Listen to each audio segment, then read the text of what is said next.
Bem-vindos a mais um Iceberg, e dessa vez ele vai girar em torno dos jogos de The Last of Us. A série não será abordada nesse vídeo, só lembrando, mas antes disso preciso te falar o que é Iceberg. Qualquer coisa pule já para a camada 1. Bem, Iceberg é um tipo de vídeo que visa reunir informações, curiosidades e teorias em torno de um tema. Quanto maior a camada, mais obscuras as coisas tendem a ficar, seja em termos de conhecimento ou de macabras mesmo. E o que falar de The Last of Us? O jogo aborda a seguinte história: um surto de uma mutação do fungo Cordyceps arrasa os Estados Unidos em setembro de 2013, transformando seus hospedeiros humanos em monstros canibalísticos chamados de infectados. Após isso, acompanhamos Joel. O Joel, ou Joel, como alguns chamam também, foge do caos dos subúrbios de Austin, Texas, junto com seu irmão Tom e sua filha Sarah. E essa última acaba sendo baleada por um soldado durante a fuga e morre nos braços dele. Após isso, Joel encontra Ellie e temos a trama principal.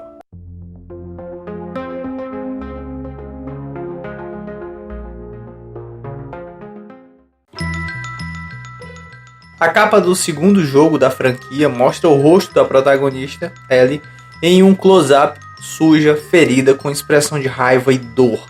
O rosto machucado, com sangue seco, transmite o sofrimento físico e emocional que ela enfrenta. Ao mesmo tempo, o olhar profundo mostra que ela ainda é humana, frágil, apesar da brutalidade à sua volta. Diferente do primeiro jogo, onde a relação entre Joel e Ellie era o centro da história, aqui temos Ellie como protagonista total, tanto na narrativa quanto na capa. Isso marca a transição de foco e amadurecimento da personagem. O Cordyceps é um gênero de fungos com mais de 600 espécies conhecidas. Uma das mais famosas é o Ophiocordyceps unilateralis, apelidado de fungo da formiga zumbi. Esse fungo invade o corpo da formiga, assume o controle de seu comportamento e a força a subir em locais elevados antes de matá-la e liberar esporos para infectar outras formigas. É muito bizarro. Na ficção, o Cordyceps sofre uma mutação e passa a infectar humanos, causando apocalipse retratado no jogo e na série. Na realidade, isso é altamente improvável. O fungo é altamente especializado em infectar insetos e não sobrevive no corpo humano devido à nossa temperatura corporal mais alta e sistema imunológico mais complexo. No segundo jogo, Ellie está em uma jornada movida por vingança. Isso a leva a cometer atos brutais e cruéis. A narrativa mostra o quanto ela se desumaniza ao longo da história e como essa obsessão destrói sua saúde mental, seus relacionamentos e, eventualmente, seu senso de propósito. No entanto, ela não é má por natureza. Suas ações vêm de dor, trauma e amor perdido, sentimentos humanos compreensíveis. Mas o jogo não passa pano, ela mostra que o sofrimento não justifica tudo. A mãe de Sarah não tem importância para a história e raramente é mencionada na mídia, além do fato de que ela deixou Joel pouco depois do nascimento de Sarah. Tem teorias e pensamentos sobre isso e que deveria ter tido mais aprofundamento, mas na minha visão a história se passa tão no presente que, comparado à perda de uma filha, isso é praticamente irrelevante. A girafa representa beleza, leveza e inocência em um mundo destruído. É um momento raro de pureza e paz no meio de tanta violência e dor. É como se a natureza dissesse: a vida continua, apesar de tudo. E essa cena é emblemática da Ellie lá no zoológico, de certa forma, com as girafas. E, bem, no quarto da Ellie, em Jackson, você pode ver um boneco de girafa de pelúcia, o que é bem legal. E essa é uma lembrança direta daquele momento marcante com Joel, e sinaliza o quanto ela valorizava essa memória.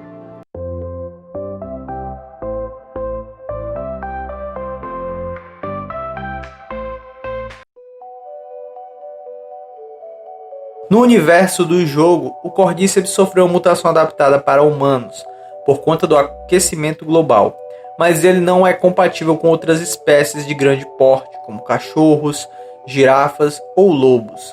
Até pensaram em colocar, mas acabaram desistindo. E existem macacos, inclusive, com essa mutação, isso mesmo, macacos, mas eles não se transformam, diferentemente dos humanos. A mariposa está associada à música e à guitarra, que são o vínculo emocional mais forte entre Ellie e Joel. A tatuagem da mariposa pode representar tanto a marca de Joel na alma dela, quanto a culpa e o luto que ela carrega. Existe uma metáfora antiga de que mariposas são criaturas atraídas pela luz, mesmo que isso as leve à morte, como chamas. Isso representa a obsessão da Ellie por vingança, que vai consumindo sua humanidade pouco a pouco. A mariposa, então, simboliza o modo como Ellie é atraída por algo que parece dar sentido à dor dela, mas que no fim só a destrói emocionalmente.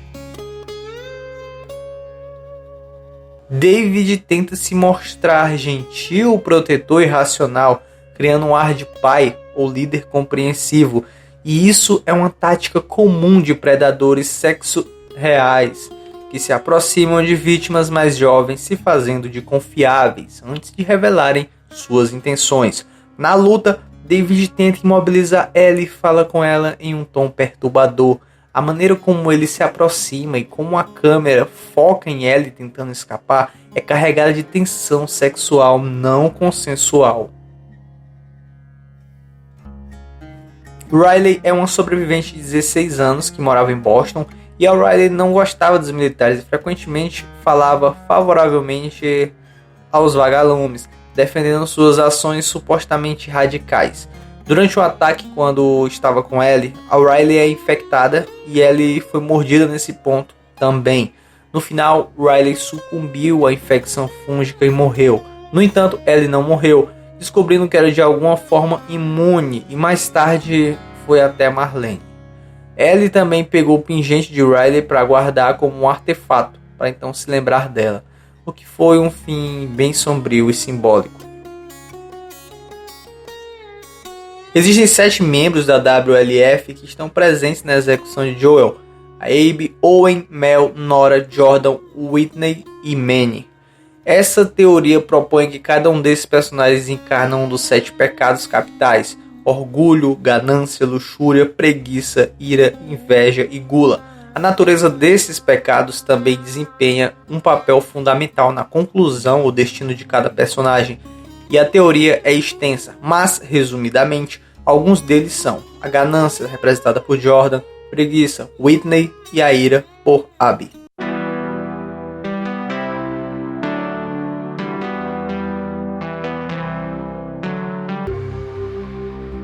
Antes de decidir como se daria a infecção, foi cogitada a possibilidade de apenas mulheres serem infectadas. Entretanto, houve um entendimento que isso soaria sexualista, colocando homens como superiores por não serem infectados e até gerando uma certa guerra entre sexos, o que obviamente nunca foi o objetivo do jogo.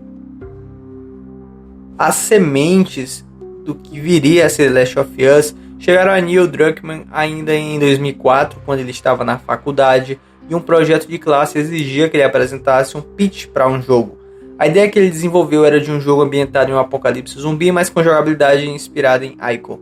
Em sua apresentação, ele descreveu 2 personagens principais: um velho policial encarregado de proteger uma jovem, mas devido a um problema cardíaco de que o homem sofre, os jogadores muitas vezes têm que jogar com a garota em uma inversão de papéis. Mais tarde no jogo, o policial morreria e a garota seria a protagonista.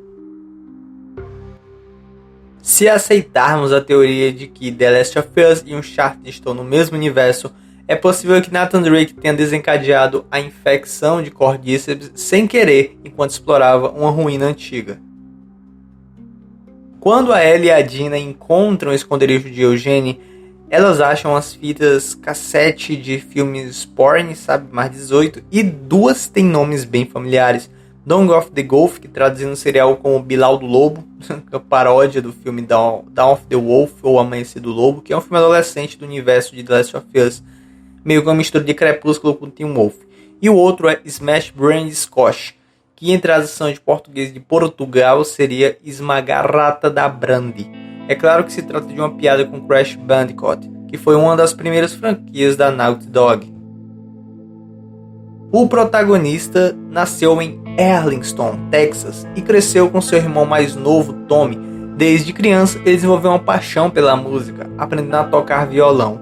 Então tinha um sonho de se tornar um cantor. Porém, a paternidade precoce e o nascimento de Sarah acabaram impedindo de perseguir essa vontade.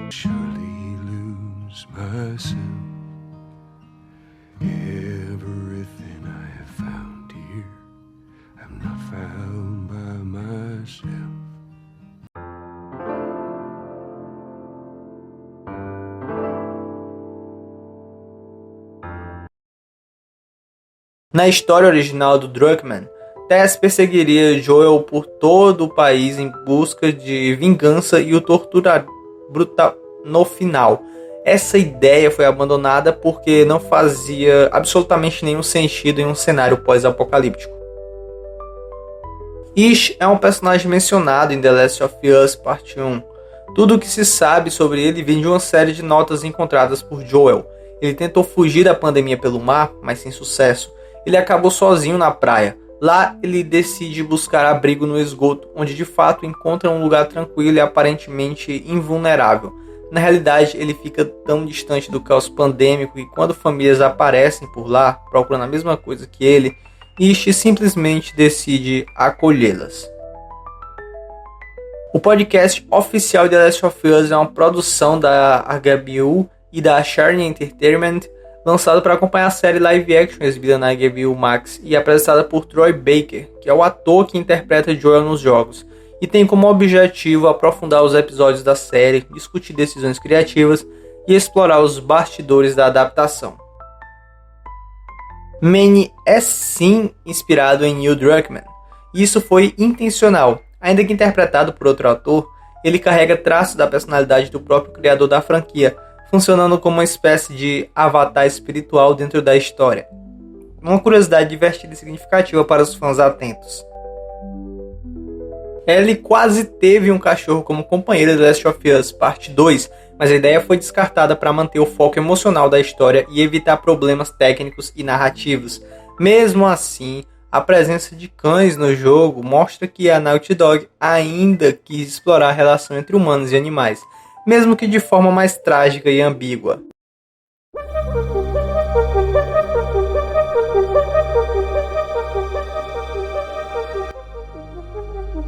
The Last of Us One Night Live foi um evento ao vivo e único realizado em 28 de julho de 2014 no Broad Stage Theater em Santa Mônica, Califórnia. Ele foi criado como uma celebração artística e dramática do jogo original, reunindo os principais dubladores, músicos e criadores da Naughty Dog para uma performance teatral e musical ao vivo. Um espetáculo que misturou encenações ao vivo de cenas marcantes do jogo com os dubladores originais, apresentações musicais da trilha sonora, comandadas por Gustavo Santaolalla, leitura de uma cena épica escrita por Neil Druckmann chamada Epílogo, que se passa após os eventos do primeiro jogo.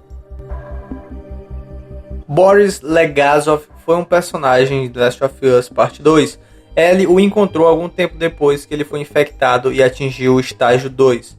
Antes do surto, Boris era um arqueiro talentoso, conhecido por suas habilidades com arco, evidenciadas por troféus encontrados em sua casa.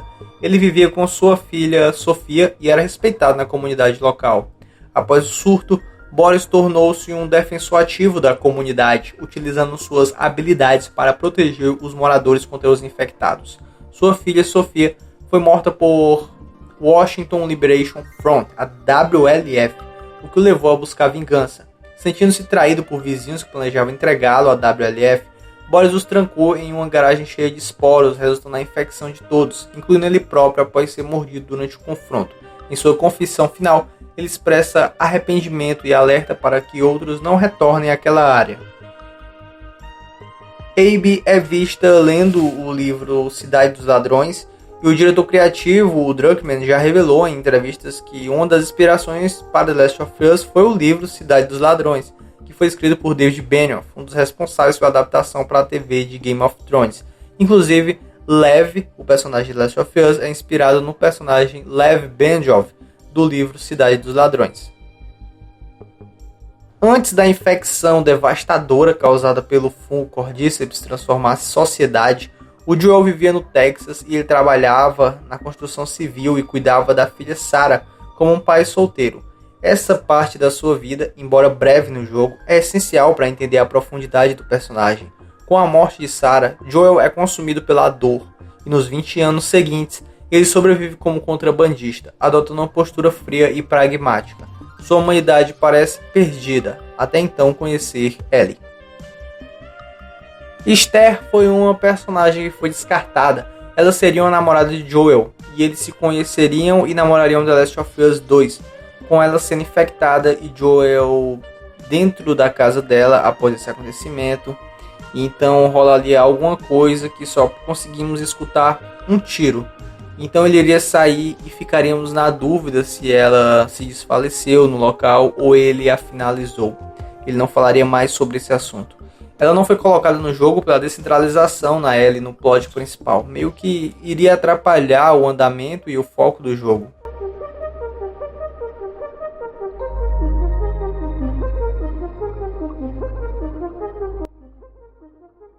Em um dos quartos do prédio, depois da ponte no céu, é possível encontrar uma mesa com peças, dados e tabuleiros típicos de um RPG de mesa, dando a entender que alguns jogadores tiveram seu jogo interrompido por causa da pandemia.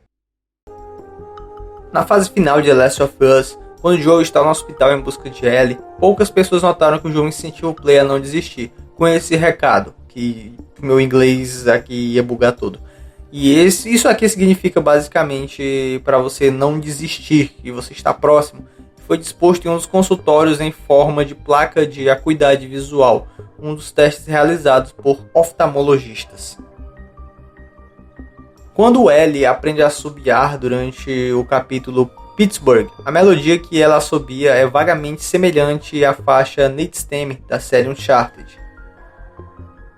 O jogador Only Leiden resolveu testar a física das bolas de sinuca do famoso esporte jogo de bilhar, e funcionou. Você consegue praticamente jogar sinuca com balas, e no vídeo ele faz os tiros valerem a pena, criando um momento de recreação na jornada angustiante da personagem, mesmo que seja de uma maneira não convencional, substituindo o taco por bolas certeiras nas bolas para conseguir colocá-las nos buracos. Durante o combate, se uma munição estiver no ar, você consegue pegá-la, basta apertar para cima próximo dela. E essa é uma animação secreta e algo bem interessante descoberta pelo mesmo jogador que citamos anteriormente. Bem, é isso, eu espero que vocês tenham gostado do vídeo. Deixa um like aí, compartilhe, se inscreva no canal que vem mais conteúdo legal de games por aí. E fiquem com God, até a próxima.